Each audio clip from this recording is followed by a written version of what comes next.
Hello, Internet! We're back. We're going to do another beer review. Doing this one on the webcam. Don't feel like setting up my regular cam. HD cam, I need a new battery, so I'm going to have to go and shop for one of those next week. I got a beer. One I did not pick up. This was actually picked up by Mad Max Star, and he floated one my way.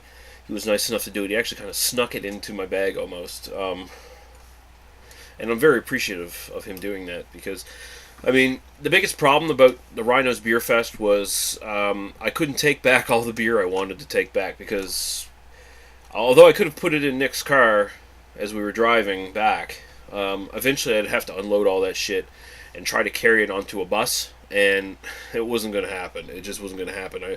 I would have been saddled with like 40 fucking pounds of extra of beer, and my bag was heavy enough as it was with the few bottles I managed to smuggle into it. Gonna have to think ahead next year, maybe pack a little less, and so I'll have more room for more beers in my bag. But anyway, enough of that shit. This is from Block 3 Brewing Company out of St. Jacobs, Ontario.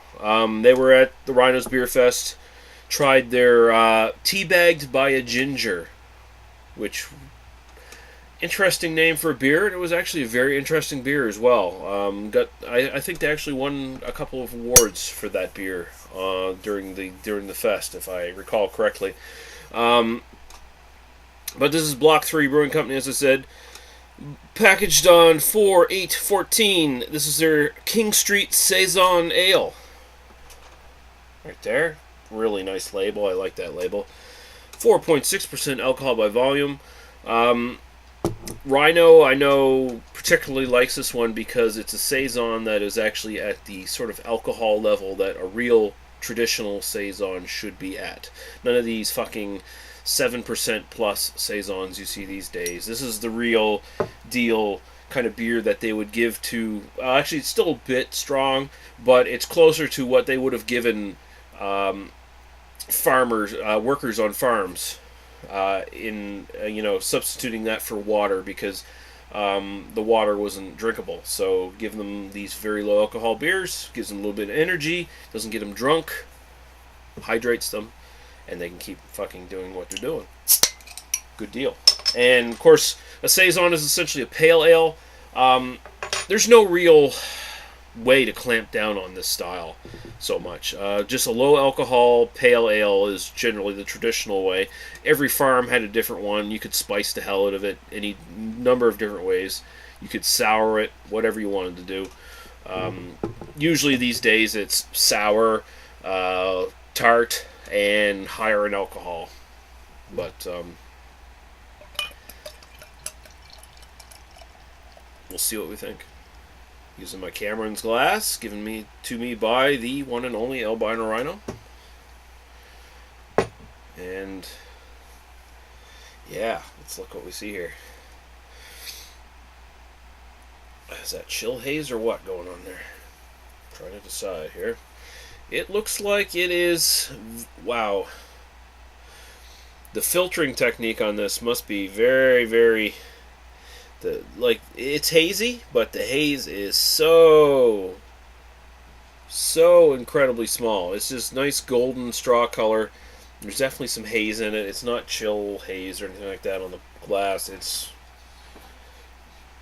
legit hazy particles in there somewhere. I can't really see them though. Oh, okay, I can see them. I'm sort of focusing here my eyes on it a little bit. Very minute, small particles. Alright, so we'll go right to the aroma. Nice.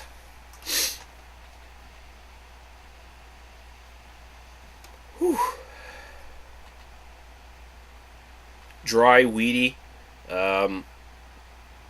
slightly citrus. It smells like it smells a lot like a Belgian wit to a certain degree.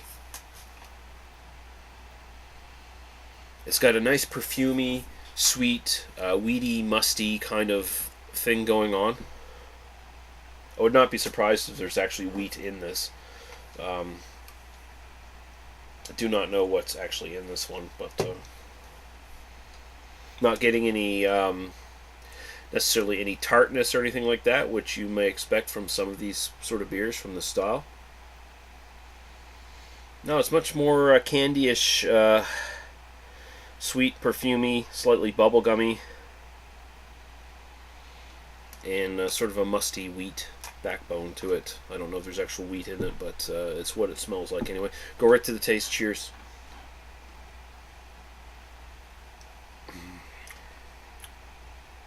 Oh, nice.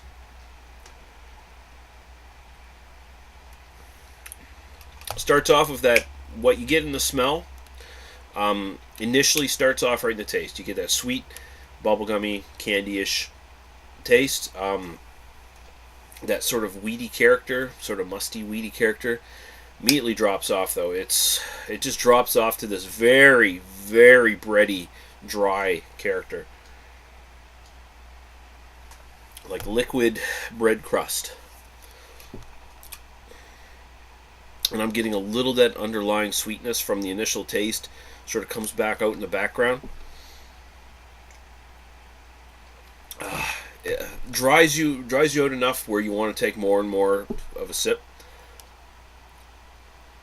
Get the body's fairly light, which is to be expected, but I'm getting a nice little bit of carbonation in the background as well.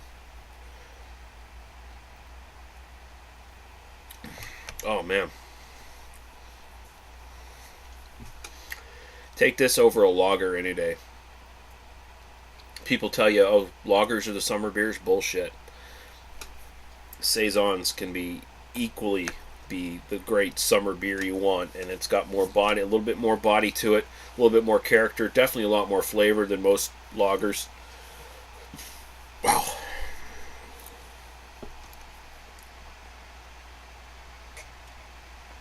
That is really good. It's not super complex. It's not spicy. It's not tart. It's just a very borderline. It's just a very, across the board, kind of neutral saison in a way, but very, very good. I mean, it's not even necessarily as flavorful as the what is it? The blonde. It's either the Don de Doux or the Blonde de Chamblay from Unibrew, which is another really good saison. Can't remember which one it is. I think it's Blonde de Chamblay. This is even a slightly less flavorful version of that, but it's got the same really nice, refreshing, drinkable characteristics to it. Yeah, any day, every day, I would have this.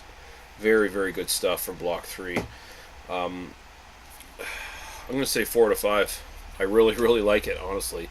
It's not super interesting. I mean, a lot of craft beer drinkers might actually find this kind of boring. I say to those people, fuck you. It's good beer. It's really good beer. 4 out of 5. Block 3's King Street Saison. Worth finding. Go seek out Block 3. They make good beers, man. I've had 2 of their beers so far, and they have not let me down. Try them out. Thanks to Nick again, and we'll see you guys later. Bye-bye.